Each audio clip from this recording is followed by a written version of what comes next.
Assalamualaikum warahmatullahi wabarakatuh. Innal hamdalillah hamdan katsiran thayyiban mubarakan fihi kama yuhibbu rabbuna wa yarda. Ashhadu an la ilaha illallah wahdahu la syarika lah wa ashhadu anna Muhammadan abduhu wa rasuluhu la nabiyya ba'dah. Allahumma salli wa sallim ala nabiyyina Muhammad wa ala alihi wa sahbihi ajma'in. Wa qala alaihi salatu wassalam kama jaa fi sunani Ibni Majah, man kharaja li talabil ilmi fahuwa fi sabilillah. Wa ba'd. Jemaah sekalian, a'azanallahu wa iyyakum. Alhamdulillah, pada pagi hari ini kembali kita bisa bermuajahah.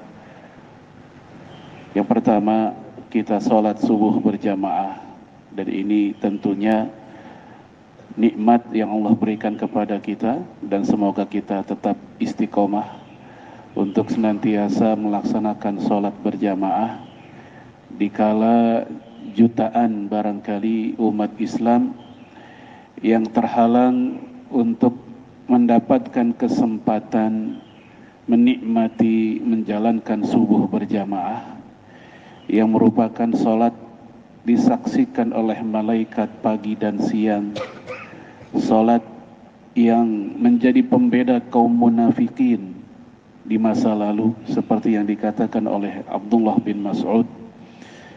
Dan tentunya hal ini bukan untuk fakhr, untuk membanggakan diri, tapi lebih untuk memotivasi kita untuk senantiasa tetap istiqomah berjamaah sholat subuh di masjid. Kemudian kita melanjutkan dengan mengkaji hadis Nabi Sallallahu Alaihi Wasallam, dan kita pada pagi hari ini sudah memasuki hadis yang ke-17. Kemarin kita udah hadis yang ke-16, la taqdab faraddada mirara. Hari ini kita masuk hadis yang ke-17, hadis yang diriwayatkan oleh Imam Muslim dan yang lainnya dengan sanad yang sahih, dengan sanad yang kuat, bahwasanya an Abi Ya'la, dari Abu Ya'la Shaddad bin Aus radhiyallahu an, yaitu Shaddad bin Aus, semoga Allah meridhoinya. Siapa Shaddad bin Aus? Beliau adalah salah satu sahabat Nabi Ansar. Keislamannya berbarengan dengan ayahnya sendiri, yaitu Aus bin Thabit. Aus bin Thabit merupakan adik kandung dari Hasan bin Thabit. Hasan bin Thabit merupakan penyair di masa jahiliyah dan kemudian di masa Islam juga. Ketika di masa Islam, dia menjadi pembela Rasulullah alaihi salatu wassalam dengan syair-syairnya di masa Islam. Dulu di masa jahiliyah kebalikannya, beliau senantiasa menyerang Rasulullah lewat syairnya.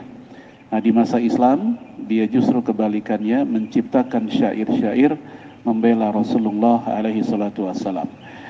Adik beliau yaitu Thabit tadi beserta anaknya Shaddad bin Aus itu sama-sama ahlul Badar, sama-sama ikut perang Badar bersama Rasulullah alaihi salatu wassalam. Di kalangan Ansor, Shaddad bin Aus ini sahabat Nabi yang dikenal zuhud, dikenal sangat sederhana hidupnya. Ada beberapa sahabat Ansor yang dikenal sederhana, seperti Abu Darda. Kalau nama ini Abu Darda kita udah sering bahas, memang sahabat Nabi yang dikenal sangat sederhana hidupnya. Kemudian Shaddad bin Aus ini, kemudian yang ketiga Rabi' bin Umair. Ini beberapa sahabat Nabi yang dikenal di masa lalu dengan hidupnya yang begitu zuhud. Secara global para sahabat Nabi merupakan orang-orang zahid, orang-orang yang zuhud secara umum. Namun di antara itu semua ada yang kezuhudannya menonjol, salah satunya Shaddad bin Aus bin Thabit. Beliau wafat di usia 75 tahun di tahun 50-an Hijriah. Dan beliau, jamaah sekalian, a'azanallahu wa iyyakum, di masa-masa fitnah, di masa-masa terjadi fitnah, konflik ya di antara sahabat Nabi radhiyallahu anhum, beliau berpihak pada Ali bin Abi Thalib radhiyallahu anhu. Baik. An Rasulillah sallallahu alaihi wasallam, dari Rasulullah alaihi salatu wasallam, dia berkata, innallaha katabal ihsan ala kulli syai'. Allah memerintahkan kita berbuat al-ihsan atas segala hal, ala kulli syai'. Ada kata kulli dilanjutkan syai', tidak ada alif lam. Secara tata bahasa kulli syai', maka ini berlaku untuk semua hal yang bernama syai'. Syai' itu bisa artinya sesuatu atau hal. Maka apapun yang bernama syai'un atau sesuatu, kita diperintahkan untuk berbuat al-ihsan. Nah, al-ihsan itu puncak tertinggi dari apa yang bisa kita kerahkan dari semua amal kita. Jadi ada sebuah amal nih yang kita lakukan dengan segenap potensi yang kita miliki, puncak terbaiknya itulah al-ihsan. Ada hasan, bagus, ya masuk standar, bagus tapi standar. Anggaplah kalau pakai range nilai kira-kira B, ya. Ada ahsan, ahsan mungkin masuknya B plus atau A minus. Ahsan itu lebih baik. Kalau ihsan itu pada puncaknya A, atau mungkin dia masuk kategori cum laude misalnya, ya, atau musyarraful ula kalau dalam tesis atau disertasi ketika di sidang itu nilai tertinggi, summa cum laude. Itu yang diperintahkan. Namun perintah ini umumnya para ulama mengatakan maknanya adalah yaitu istihbab. Apa istihbab? Hal yang disunahkan, hal yang disukai, bukan wajib. Sebab kalau al-ihsan adalah hukum wajib yang kalau ditinggalkan berdosa, maka kita semua bisa kena. Karena kemampuan kita tentu tidak sama di sepanjang waktu untuk al-ihsan terus-terusan. Bisa jadi di satu waktu, di satu amal, di satu kondisi, alhamdulillah kita bisa melaksanakan sebuah perbuatan dalam kondisi paling prima, paling puncak. Ikhlas, lagi ikhlas-ikhlasnya, khusyuk lagi khusyuk-khusyuknya, pokoknya yang the best bisa. Tapi di situasi yang lain bisa jadi kita mengalami penurunan, sehingga para ulama mengatakan ini tidak bermakna maktubah atau wajib atau fardu, tapi ini bermakna istihbab. Kemudian jamaah sekalian, kalimat di hadis ini sejalan dengan Al-Quran. Innallaha ya'muru bil adli wal ihsan. Allah memerintahkan agar kita berbuat adil, lempeng, seimbang, objektif, wal ihsan, dan yang terbaik. Ayat ini sering dibaca oleh khotib Jumat ketika khususnya di khutbah yang kedua. Walaupun itu bukan bagian dari rukun khutbah. Itu hanya kebiasaan saja. Kebiasaan yang dimulai sejak masa Umar bin Abdul Aziz, seorang khalifah di masa Bani Umayyah yang akhir-akhir karena nggak lama nanti setelah masa Umar bin Abdul Aziz terjadi pemberontakan dari Bani Abbasiyah yang kemudian mampu mengganti dominasi Bani Umayyah dan berubah menjadi Bani Abbasiyah. Nah, jamaah sekalian, di masa Yazid bin Muawiyah, saat itu Muawiyah sudah wafat, kebijakan negara adalah kepada seluruh khotib Jumat, saban di khutbah yang kedua, itu hendaknya mendoakan laknat buat Ali bin Abi Thalib. Itu dulu seperti itu. Sampai-sampai negara atau penguasa saat itu mengintervensi tata cara sholat Jumat, khutbah Jumat. Setiap khutbah yang kedua, khotib saat itu diminta untuk melaknat siapa tadi? Ali bin Abi Thalib radhiyallahu anhu. Nah, di masa Umar bin Abdul Aziz, laknat itu dihapuskan, nggak boleh, diganti menjadi innallaha ya'muru bil adli wal ihsan. Allah memerintahkan kalian untuk berbuat adil dan ihsan.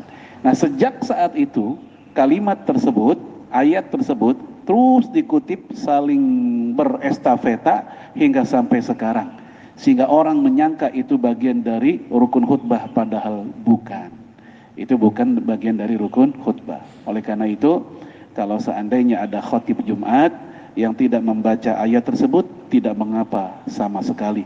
Itu karena kebiasaan aja di masa lalu yang posisinya hanyalah untuk ya mengalihkan kebiasaan orang zaman itu dari memaki-maki Ali radhiyallahu anhu. Nah, zaman sekarang udah nggak ada orang yang kayak begitu kan, nggak ada lagi yang memaki-maki Ali, sehingga ayat tersebut ya kalau kita kembali ke sejarahnya, kalau kita nggak baca ya sama sekali nggak ada masalah. Baik. Kemudian juga di hadis Nabi Shallallahu Alaihi Wasallam ada yang juga mirip dengan ini, di mana Nabi mengatakan, Innallaha ya'muru idza amila amalan, Allah memerintahkan kalau kita melakukan sebuah amal, praktek perbuatan, ayyutkinahu, hendaknya dia itqan. Ayyutkinahu artinya itqan. Apa itqan? Yaitu hadhiq. Hadhiq artinya cerdas. Kalau bahasa modern, profesional. Allah memerintahkan kita untuk kalau ngapa-ngapain profesional. Sama dengan ihsan. Ihsan pun di dalam kamus modern itu maknanya disetarakan dengan itqan. Ihsanul amal, itqanul amal. Amal yang terbaik maksudnya amal yang paling cerdas, amal yang paling profesional. Baik, ini kalimat pertama, innallaha katabal ihsan ala kulli syai. Ini global, apapun pokoknya yang terbaik. Ibadah yang terbaik, urusan dunia yang terbaik, di saat kita ngaji pun ngaji yang terbaik, di saat kita taklim yang terbaik, di saat kita ke masjid pun kita usahakan menggunakan pakaian yang terbaik, di saat kita bekerja pun urusan duniawi kita menjadi yang paling terbaik, profesional, di saat berumah tangga ya berhadapan dengan istri, anak, tetangga dan seterusnya kita pun mencoba yang terbaik, karena di sini ala kulli syai, semua yang dikatakan syai. Baik, kemudian Rasul melanjutkan, fa idza qataltum, jika kalian membunuh, bayangin sampai-sampai urusan membunuh, urusan berperang, ya, fa idza qataltum fa ahsinul qitlah, maka hendaknya membunuh pun dengan cara membunuh yang terbaik. Maksudnya gimana? Yang paling cepat mematikan, karena nggak boleh nyiksa di dalam Islam. Oleh karenanya jamaah sekalian, a'azanallahu wa iyyakum, ya, ketika seseorang bingung matiin ikan lele gimana sih? Nungguin matinya lama sementara kita laparnya sekarang.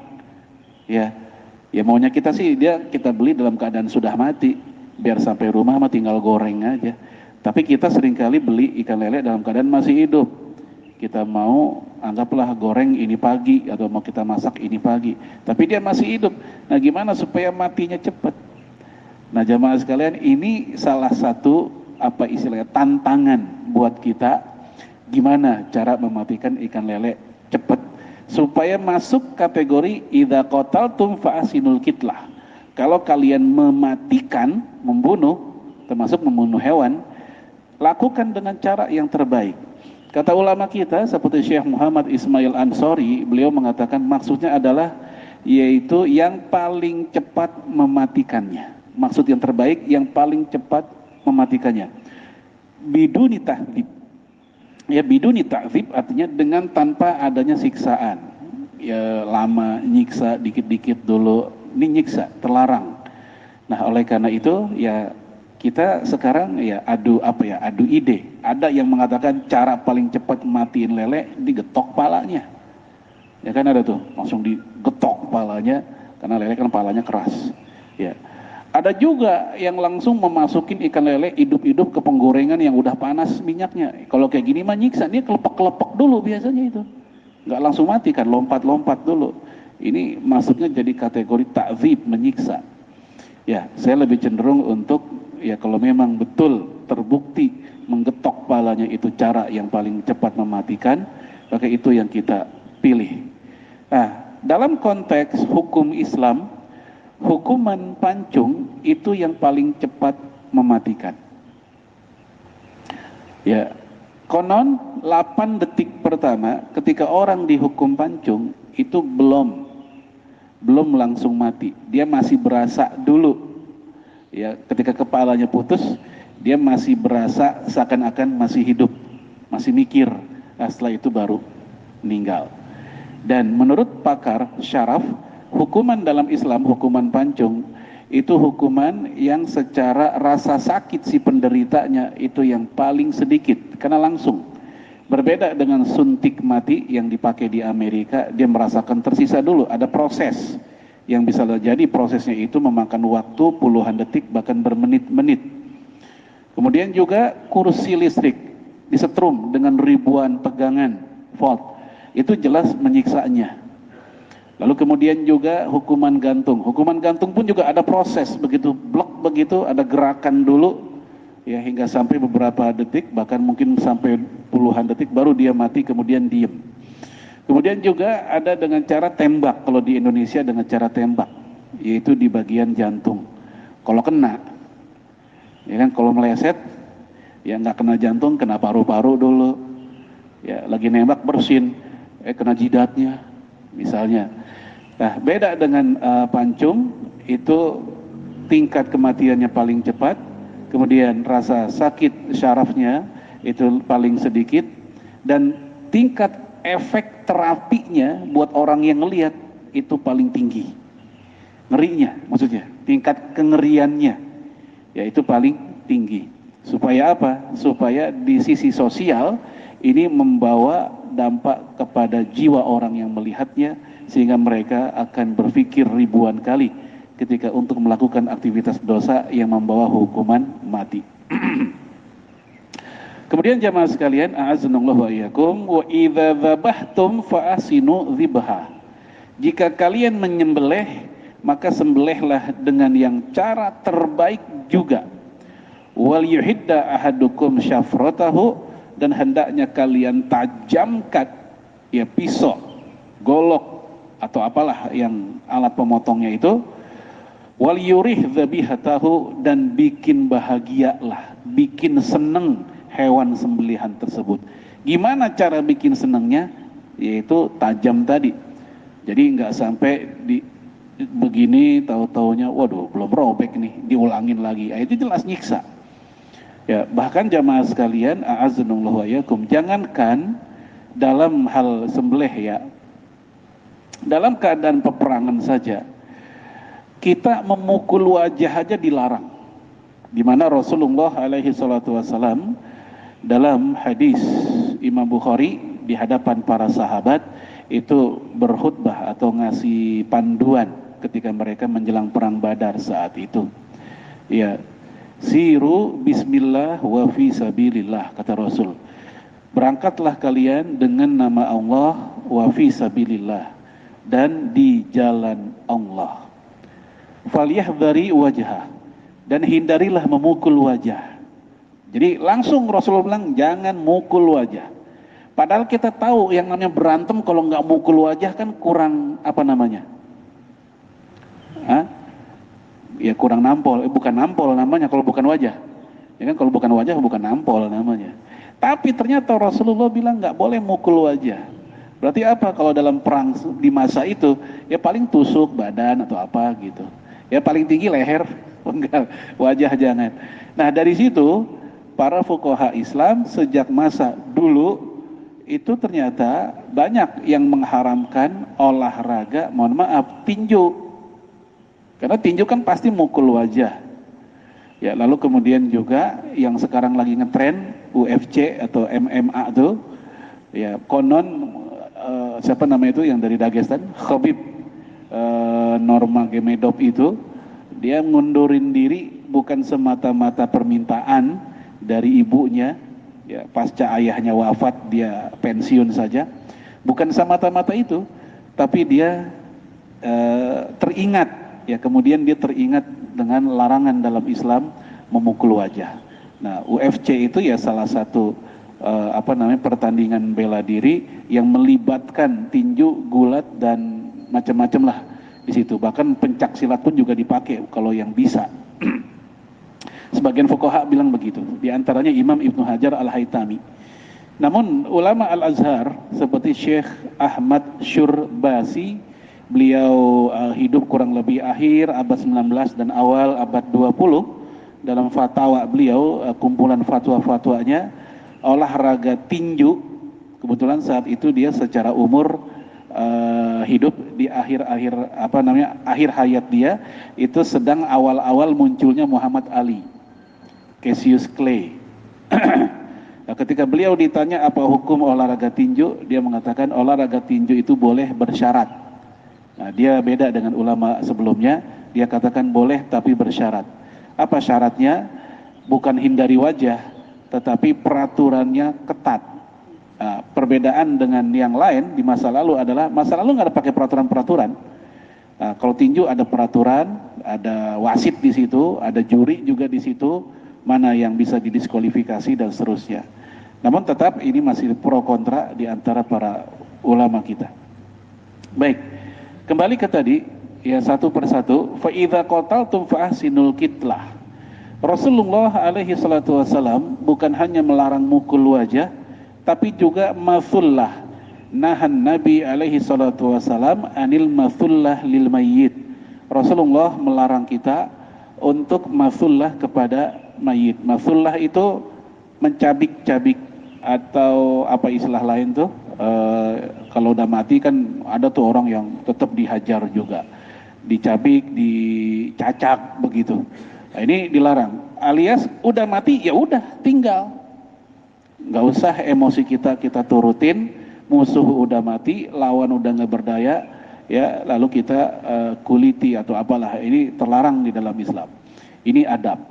Oleh karenanya di masa kerusuhan Ambon tahun 99, 2000, 2001, untuk membedakan mana Obed, mana Acan, dulu kan istilahnya Obed dan Acan.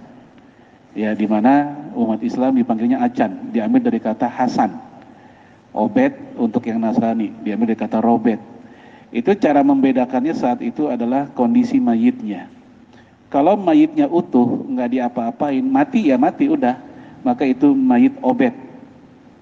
Kenapa? Karena umat Islam yang membunuh dia itu tidak melanjutkan, nggak sampai lah mencacak, memenggal, dipotong-potong hidungnya.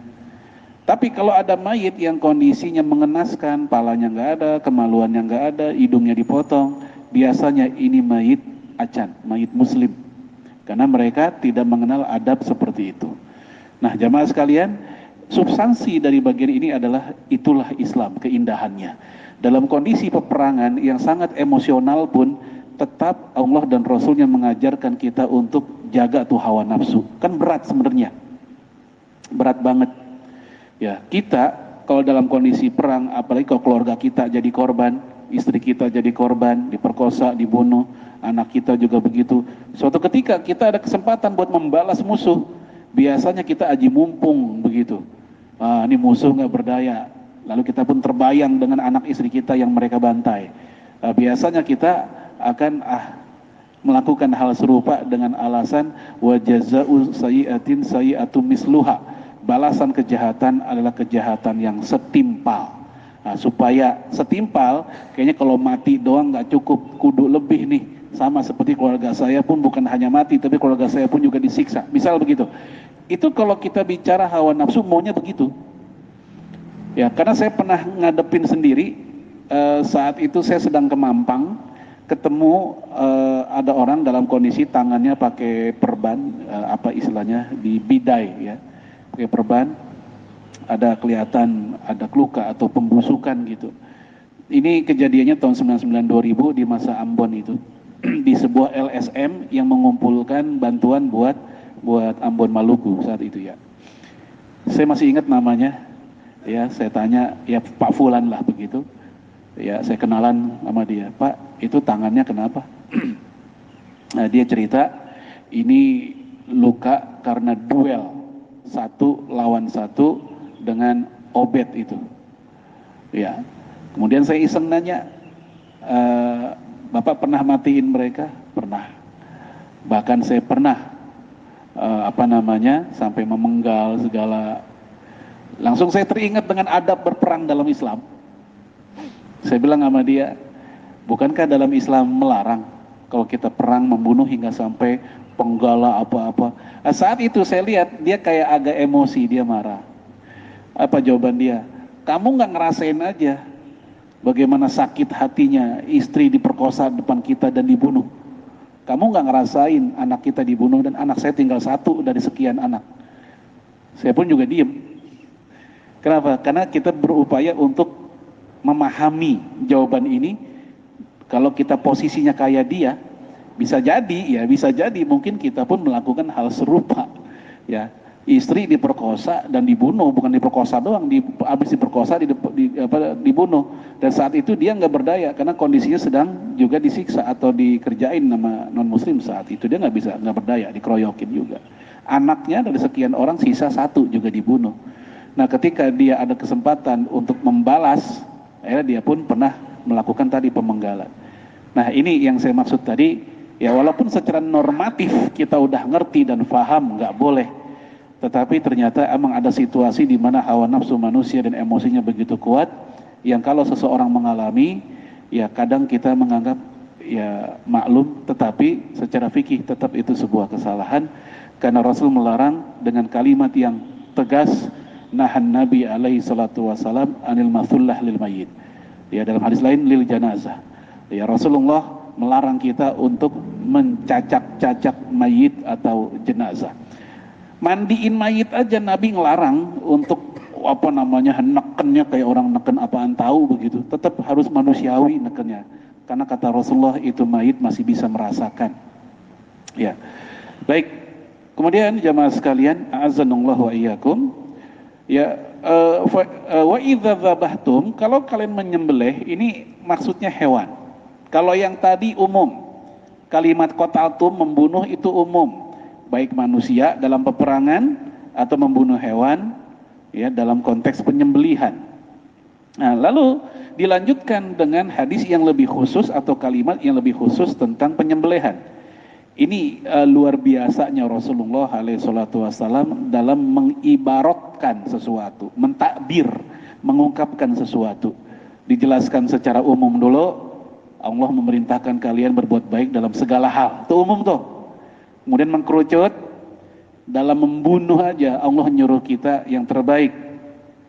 Mengkerucut lagi, nyembelih hewan. Kenapa? Karena menyembelih hewan kita tahu di masa itu, di masa Arab saat itu sehari-hari, karena makanan pokok mereka juga adalah kambing. Tentu mereka juga sehari-hari begitu. Nah, karena sehari-harinya begitu, maka Rasul pun ya mengarahkan mereka seperti ini. Idza dzabahtum fa ahsinu adzibha. Kalau kalian menyembelih, sembelih yang terbaik tadi. Baik. Akhlak kepada hewan, jamaah sekalian.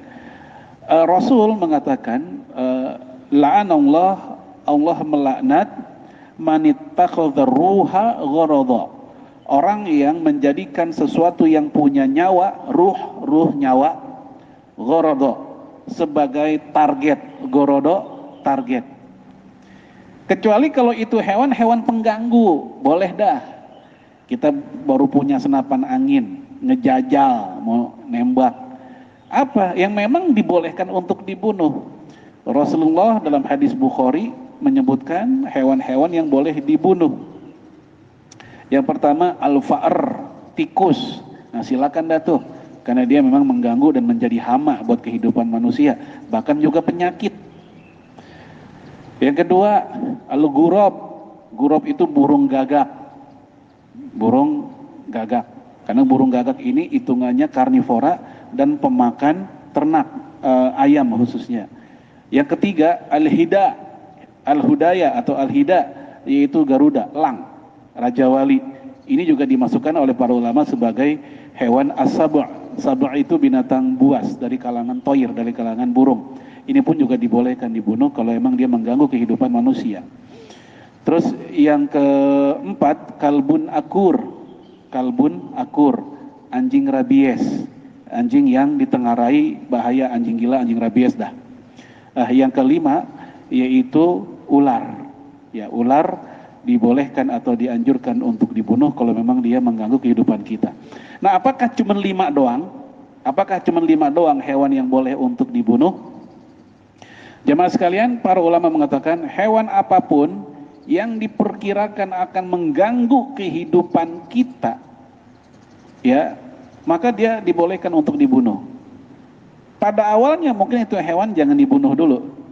Tapi kalau seandainya dia terbukti mengganggu kita, maka dia boleh untuk dibunuh. Contohnya seperti nyamuk. Nyamuk membahayakan. Ya, dibolehkan dari sisi itu dia untuk dimatikan. Hanya saja para ulama berbeda pendapat bagaimana kalau membunuh nyamuk dengan cara bakar. Kalau di sekarang mungkin menggunakan raket. Raket yang raket listrik. Karena dia sama seperti membakar. Imam Syihabuddin Ar-Romli dalam fatwa Ar-Romli mengatakan membakar nyamuk, membunuh nyamuk dengan cara bakar makruh kecuali jika tidak ada cara lain untuk membunuhnya. Ya, misalnya pakai obat nyamuk kagak mempan, pakai semprotan kagak mempan, pakai model listrik tuh gelombang elektromagnetik gitu kagak mempan. Ini nyamuknya emang udah kelas kakap nih, ya. Kagak mempan juga. Akhirnya pakai yang begituan tuh baru bisa. Misalnya nih, kata Imam Syihabuddin Ar-Romli, kalau emang nggak ada pilihan silakan. Tapi kalau masih ada cara lain itu makruh. Kenapa makruh? Karena hanya Allah yang punya hak membakar makhluk, menyiksa makhluk dengan cara bakar maksudnya. Dan ketika Ali bin Abi Thalib dulu punya kebijakan menghukum mati dengan cara bakar, perilaku bestialisti.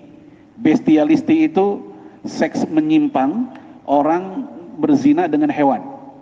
Di zaman Ali udah ada, ya, menzinai hewan, apa kambing, apa dizinai gitu. Ini kelainan jiwa juga kayaknya sih kayak begini mah. Itu oleh Ali bin Abi Thalib kalau terbukti maka hukuman matinya itu dibakar. Termasuk juga para pelaku homo, gay, ketahuan mereka melakukan perbuatan kaum Nabi Lut, itu dibakar oleh Ali. Lalu Ali bin Abi Thalib ditegur oleh Ibnu Abbas, nggak boleh ngebakar manusia dalam konteks memberikan hukuman, karena hanya Allah yang punya hak menghukum manusia dengan membakar di neraka nanti. Maka Ali pun saat itu mencabut kebijakan itu, walaupun udah ada kasus yang dibakar oleh Ali, tetapi setelah itu oleh Ali dicabut kebijakan tersebut. Ya, dia bertanya kepada Ibnu Abbas bagaimana caranya.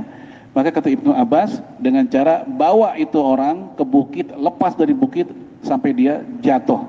Ya, ini cara hukuman mati buat para pelaku gay itu, homo atau bestialisti yang hubungan seks dengan hewan. Ya, kalau sekarang itu mungkin dipraktekannya bukan bukit, karena bukit sekarang mah enak-enak, ada trotoar, ada orang dagang. Ya, tapi dilepas dari gedung tinggi sampai dia mati. Itu dipraktekkan saat itu oleh Ali, jamaah sekalian, atas fatwa dari Ibnu Abbas, dari tempat yang tinggi, dari gunung, dari apa, dilepas dari situ. Itu tentang menyikapi pelaku penyimpangan saat itu. Nah, itu dengan api ya. Nah, ini beberapa hewan yang dianjurkan atau dibolehkan buat dibunuh, tapi tetap dengan cara yang cepat mematikan. Termasuk juga kalajengking, itu ada hadisnya secara khusus. Nabi mengatakan uqtulu al-aswadain fis shalah. Bunuhlah oleh kalian dua hewan yang berwarna hitam di saat kalian sholat. Lagi sholat, kita keganggu nih, ya, dengan dua berwarna hitam, dua hewan berwarna hitam. Apa maksudnya dua hewan itu? Nabi mengatakan al-hayyatu wal aqrab, yaitu ular dan kalajengking. Ya, ular dan kalajengking. Ya, lagi sholat, apalagi zaman dulu kan daerah gurun, lagi sholat, maklum bisa aja datang ke tempat sholat mereka ular atau kalajengking. Rasul mengizinkan bunuh supaya kita nggak diganggu atau nggak dicelakai oleh ular dan kalajengking itu, karena ini dua hewan yang berbisa. Jadi sekali lagi, hewan apapun, bukan hanya yang tadi saja, jika hewan itu terbukti mengancam kehidupan manusia, maka itu hewan boleh dibunuh. Walaupun tadinya itu hewan yang tidak boleh dibunuh. Apa hewan yang tidak dibolehkan dibunuh? Contoh, lebah. Lebah itu dilarang dibunuh. Nabi melarang bunuh. Dalam hadis Imam Ibnu Majah, nahan Nabi SAW anil qatli hudhud wa surat wa namlah, ya, wan nahl Rasulullah melarang kita untuk membunuh. Pertama burung hudhud. Yang kedua surat. Surat burung juga. Kayak burung pipit kayak di kita tapi agak gede dikit. Mungkin di Indonesia kita belum pernah lihat. Itu ada di luar. Yang ketiga yaitu namlah, semut. Semut dilarang dibunuh. Maka bagusnya kalau rumah kita banyak semut bukan dibunuh, pakai kapur aja udah. Itu juga ngilang dia. Terus yang keempat yaitu lebah, nahal. Nah, kan dilarang dibunuh tuh, nahal. Nah, ceritanya ada lebah yang berbahaya nih. Udah banyak korban digigit, diantuk sama lebah, ada banyak korban ya karena kesalahan kita juga mungkin, kita mengganggu rumahnya. Tapi mungkin itu lebah dengan kawanannya dendam dengan manusia. Nah, ternyata udah banyak korban. Dalam kondisi kayak begitu, maka nyawa dan kehidupan manusia lebih layak untuk dijaga. Dibolehkan kita saat itu untuk menghalau lebah tersebut walaupun mungkin dengan cara mematikannya. Dari mana dalilnya? Kaidah fikih irtikab akhafid dararain. Jika ada dua bahaya, maka kita ambil bahaya yang lebih ringan, kita praktekkan bahaya yang lebih ringan untuk menghindar bahaya yang lebih besar. Itu maksudnya. Baik.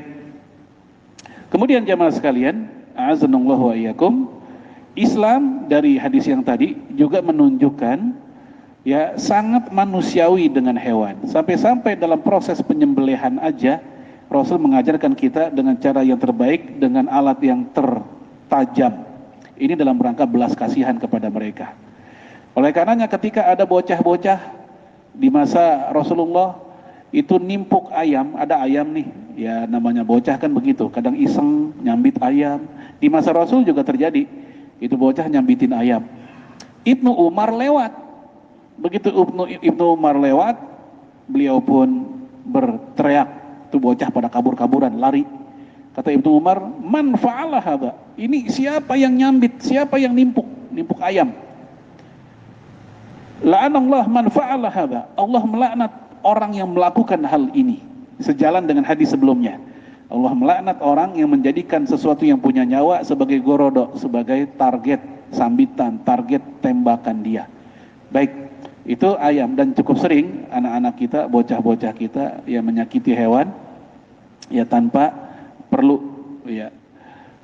Bahkan Ibrahim An-Nakhai, guru dari gurunya Abu Hanifah, dia murid dari Ibnu Abbas, mengatakan begini, mengganggu babi aja kagak boleh, apalagi mengganggu manusia. Dia ngomong begitu, mengganggu babi. Yang berhak untuk membunuh babi nanti itu Nabi Isa di akhir zaman, sebagai tanda bahwa dia haram, pelajaran buat kaum Nasrani. Nah kita misalnya mengganggu babi yang tidak ganggu kita, mengganggu babi yang tidak ganggu kita, itu aja terlarang, apalagi kita gangguin orang. Ya. Kemudian juga dalam hadis Bukhari, Rasul memberikan kabar tentang seorang wanita pelacur yang masuk surga gara-gara ngasih minum kepada anjing yang kehausan. Ini substansinya adalah Islam jangankan sama orang, sama hewan aja punya hati, itu maksudnya. Jadi jangan sampai difahami secara harfiah, letterlek. Oh, jadi cara masuk surga adalah pertama jadi pelacur, yang kedua ketika jadi pelacur ngasih minum ke anjing. Enggak begitu. Khawatir orang salah paham. Ya, ketemu wanita kayak begitu, dia ngomong ke kita, Pak saya mau tobat. Nggak usah tobat, tetap aja. Tapi nanti kalau ada anjing kehausan kasih minum, tetap surga juga. Nah, ini salah paham tentunya. Itu substansi kisah itu adalah itulah Islam. Jangankan sama orang, sama hewan aja punya hati, itu maksudnya.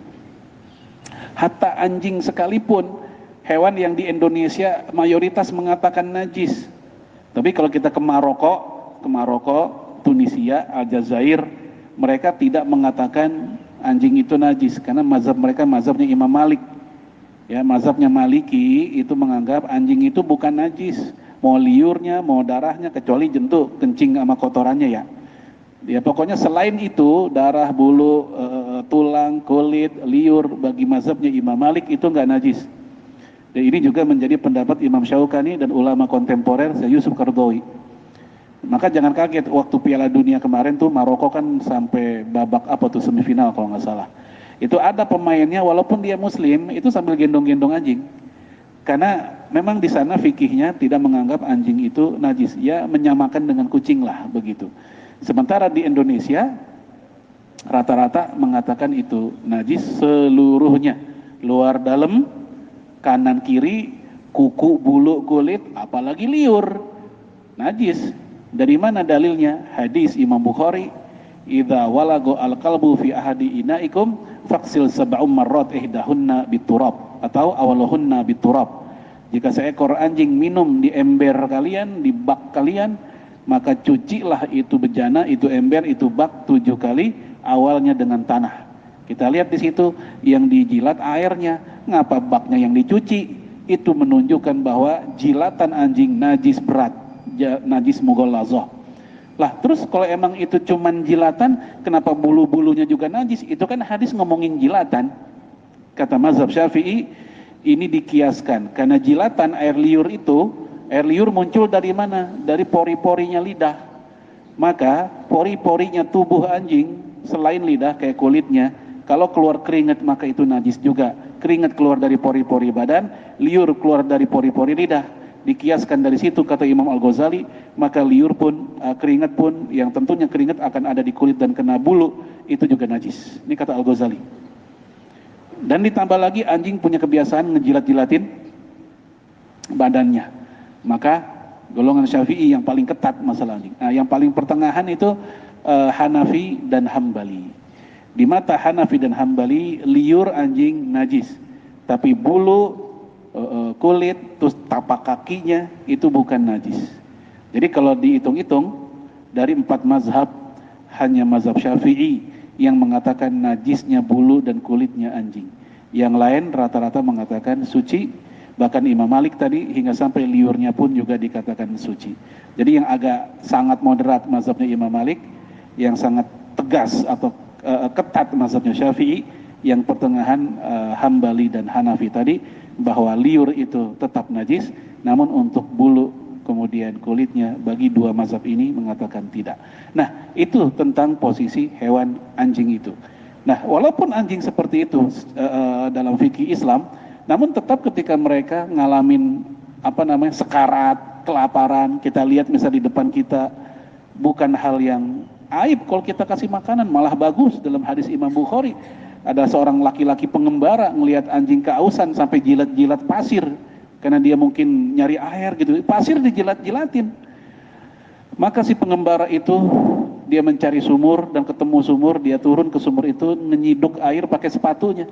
Ya ada air digayungin sama sepatunya, diminumin ke anjingnya. Kata Rasulullah, ya Allah pun berterima kasih kepadanya dan memberikan balasan kebaikan kepada orang itu. Padahal ini anjing. Kalau ayam mah biasa dah, ayam, kucing biasa kalau di kita. Tapi anjing tadi ternyata walaupun itu hewan di Indonesia sangat tadi saya katakan begitu sensitif orang kita, ternyata kita tetap dianjurkan berbuat baik kepadanya. Baik, yang terakhir, dari sini terlarang memelihara hewan tapi kemudian kagak diurus. Maka terus terang saya termasuk yang agak-agak kalau anak saya nih kolokan minta beliin, biasa kalau bocah kan tukang ayam negeri lewat tuh yang diwarna-warnain tuh, kadang tuker abu gosok kan kalau zaman dulu. Terus saya bilang sama anak saya, bisa miara enggak? Hidup enggak? Kita bukannya pelit, bukan, karena kita khawatir beli doang kagak keurus, mati dah.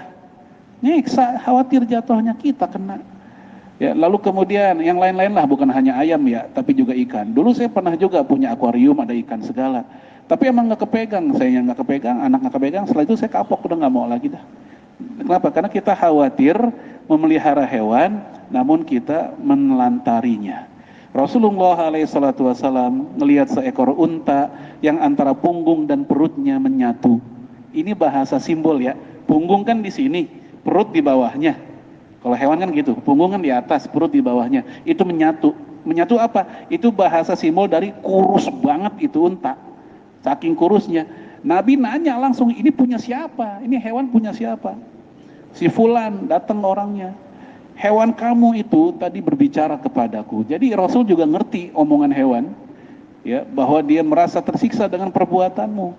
Rasul bilang, kasih makan dia dan jangan bebani dia di luar kemampuannya.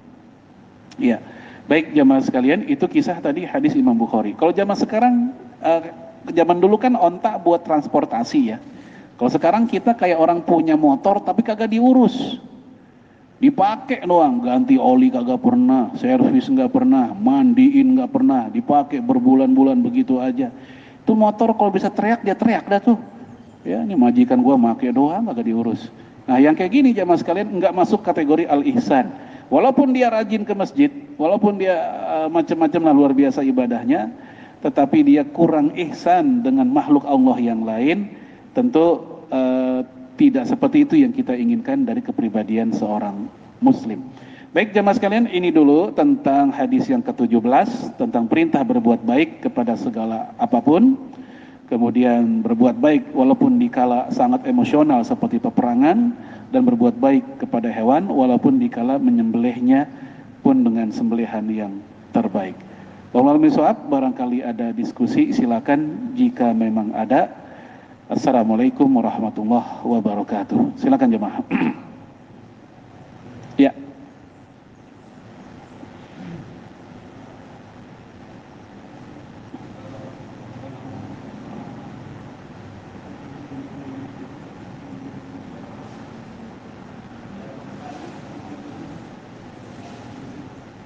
Membunuh seluruh manusia.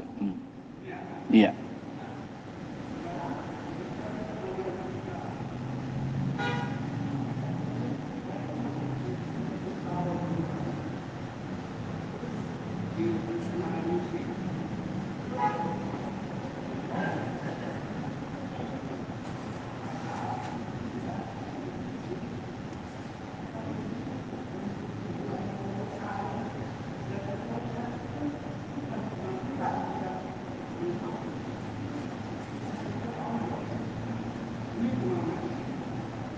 Iya.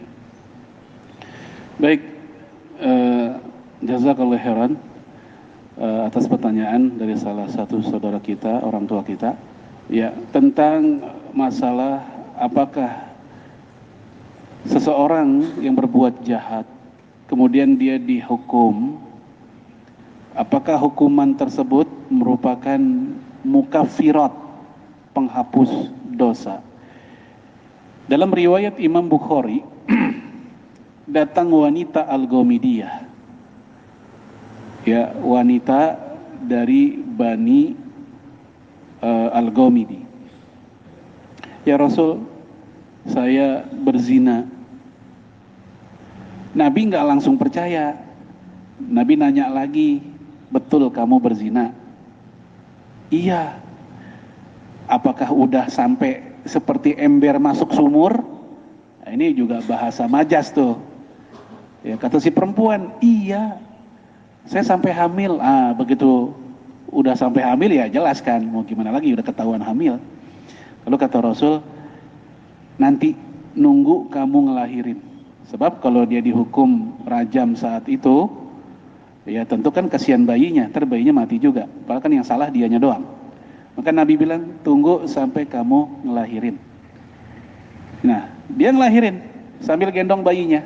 Datang lagi, ya Rasul, saya yang dulu, tolong rajam saya. Nabi bilang, ini anak masih nyusu. Dia punya hak 2 tahun nyusu, barulah setelah 2 tahun disapi. Kata Rasul, pulang dulu. Nanti kalau itu anak udah disapi. 2 tahun kemudian, datang dia, ya Rasul, ini saya yang dulu. Ini menunjukkan ini perempuan pertobatannya sangat serius. Sampai berkali-kali minta dikenakan hukum kisos atau hukum rajam buat dia. Hukum rajam. Dia nggak mau pakai, ya misal kalau zaman sekarang kayak mulai di penjara doang atau apa gitu ya. Dia maunya juga dihukum juga. Serius banget sampai 3 kali datang. Nah, akhirnya ketika si bayi udah selesai masa penyusuan, barulah perempuan ini dieksekusi dengan cara dirajam. Kita tahu dengan cara ditimpuk pakai batu sampai wafat. Nah, ceritanya ada sahabat Nabi, diantaranya Khalid bin Walid, yang nimpuknya itu apa istilah kita, keki banget dah. Wow, sampai kesel gitu, sampai ngeluarin kalimat-kalimat yang menunjukkan kebencian terhadap perempuan tersebut. Ternyata Rasulullah malah menasehati para sahabat yang kayak gitu. Nggak boleh. Kenapa? Karena taubatnya perempuan ini itu lebih berat dibanding taubatnya penduduk Madinah. Itu peristiwanya di Madinah. Ayat-ayat atau hadis-hadis tentang masalah hukum apalagi pidana itu fasenya fase Madinah. Fase Mekah belum ada. Dan kata Rasulullah, aku bersaksi ini perempuan telah Allah ampunkan. Dengan kata lain, dosa-dosanya udah Allah beresin, Allah ampunkan. Maka ini menjadi dalil bahwa penerapan hukum Islam atas sebuah aksi kejahatan seseorang, maka orang tersebut menurut hukum Islam dia telah terhapus dosanya jika diterapkan hukum tersebut. Ya, itulah kenapa di beberapa tempat, termasuk di Aceh misalnya, ya itu terlepas dari itu belum sempurna, sudah digolkan ya bahwa hukum Islam diterapkan di sana. Main judi didera, mabuk didera, dera itu dipukul, bukan sampai mati, enggak, dipukul aja begitu. Selingkuh sama, tapi kalau untuk berzina dan dirajam sampai mati kayaknya belum. Tetap itu diserahkan kepada kepolisian, ya karena khawatir masuk ya pasal main hakim sendiri gitu, khawatirnya begitu. Tapi yang jelas jamaah sekalian, kita di Indonesia tentu masih berproses untuk arah ke sana.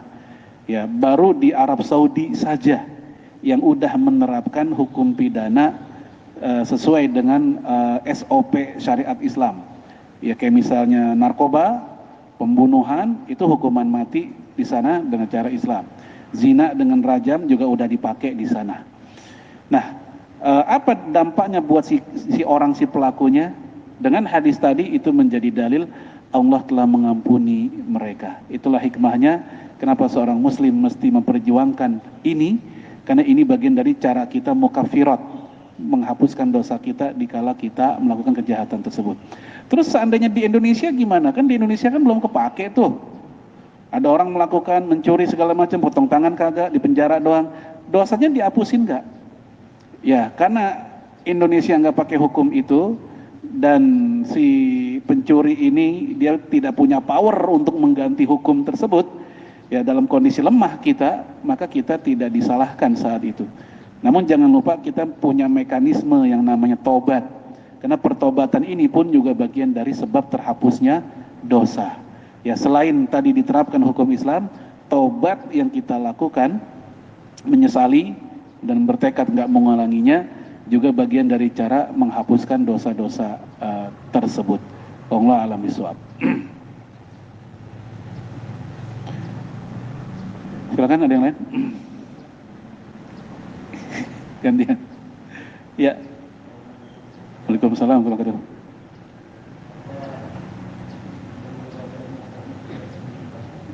Iya.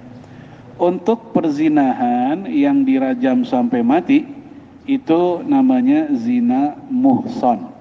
Ini di hadis keberapa ya? 14 atau 15 pernah kita bahas.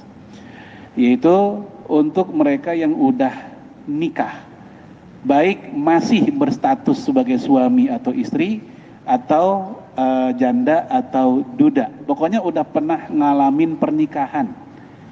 Adapun untuk para bujangan, gadis, perjaka, belum pernah nikah, lalu mereka berzina, itu enggak dengan cara seperti itu, dirajam sampai mati, tapi dia dijilid hingga sampai ya 100 kali untuk mereka. Dijilid itu didera tadi sampai 100 kali. Itu untuk zina yang goiru muhson. Jadi untuk yang tadi itu muhson, yang udah nikah. Wallahu a'lam.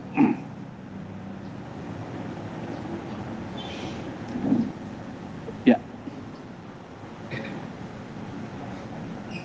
Hmm.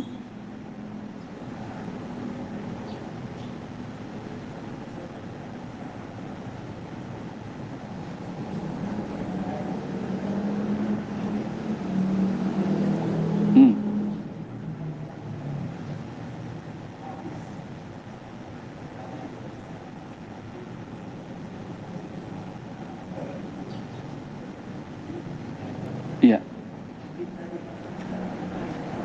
Iya.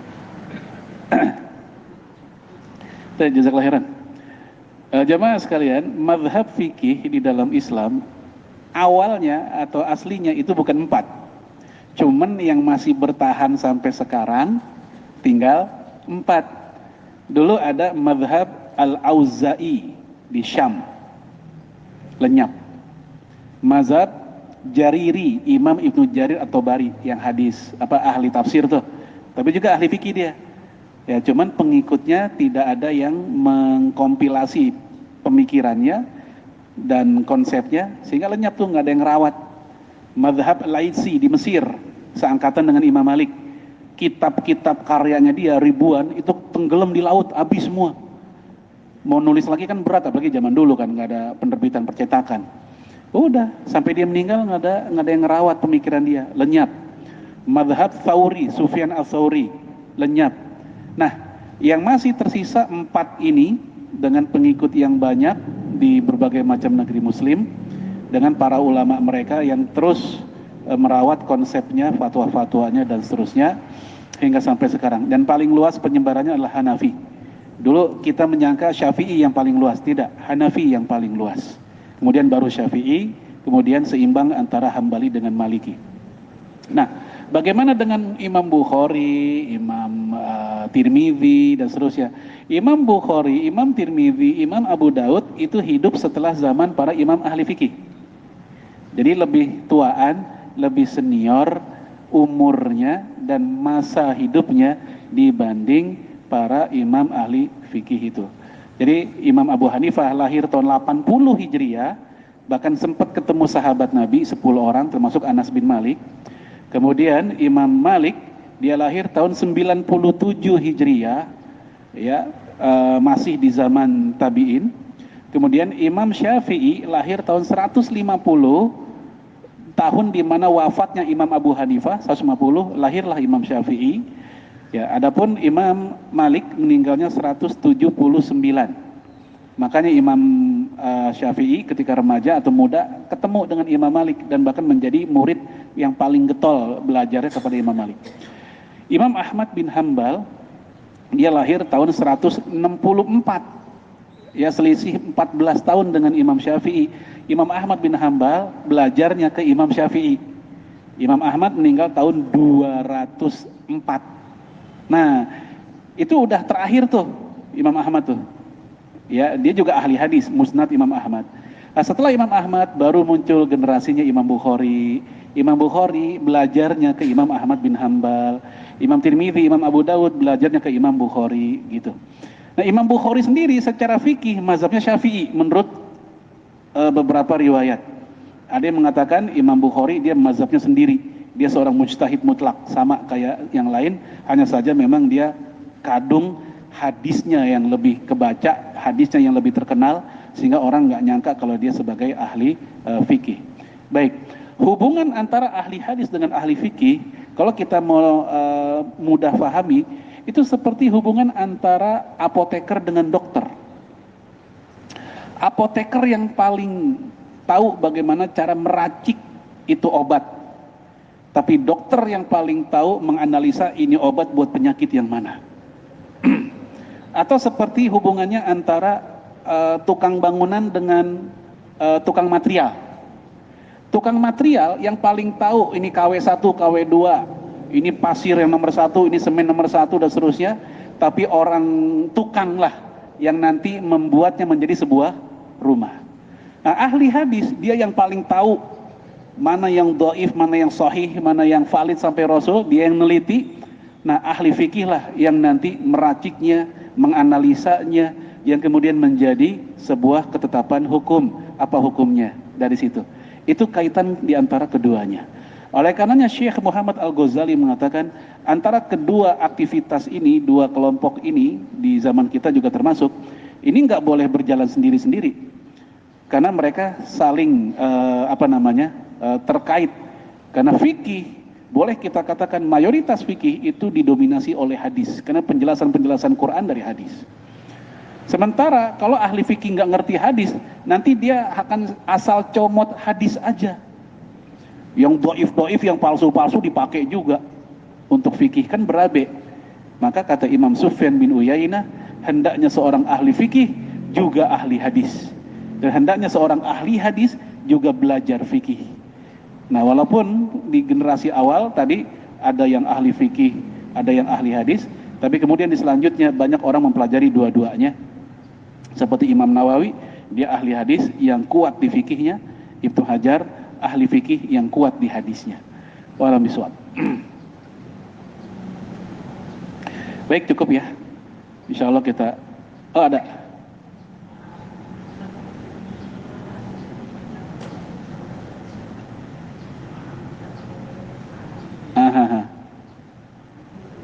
Iya, betul.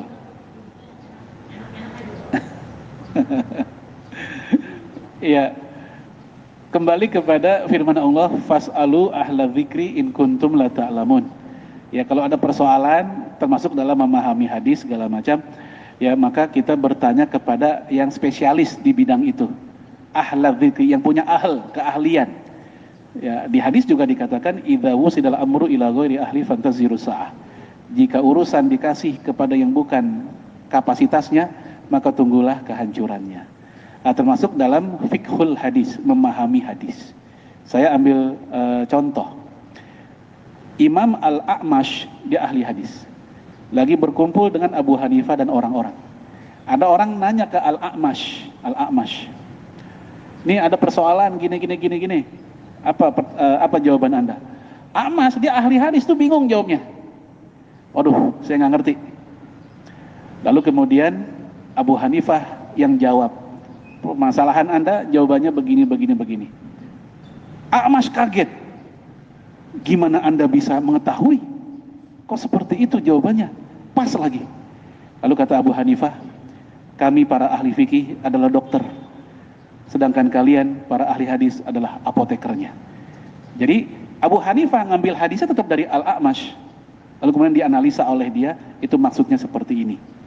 Ini contohnya. Nah, kalau kita, karena kita belum sampai taraf seperti itu, maka tugas kita adalah sekedar, yaitu tanyain aja kepada guru-guru kita atau para ustadz kita yang memang punya kemampuan spesialisasi di situ. Mohon maaf jamaah sekalian, tidak selalu loh yang namanya mubalik, penceramah itu jago hadis, jago fikih. Nggak selalu. Bisa jadi mereka kalau ceramah enak, memukau, menarik, bisa bikin orang nangis, bisa bikin orang terinspirasi, bisa bikin orang bahkan tertawa juga, bisa dia. Retorikanya bagus. Tapi kalau kita nanya ke dia tentang fikih, tentang hadis, dia nol. Atau kalaupun ada, mungkin dia sedikit. Maka nggak semua penceramah, mubalik, atau ustadz itu pakar di situ. Maka tetap kalau ada permasalahan kayak begitu, kita nggak sembarangan orang bertanya, kita tanya kepada mereka-mereka, guru-guru kita yang punya kekhususan di situ. Wallahu a'lam.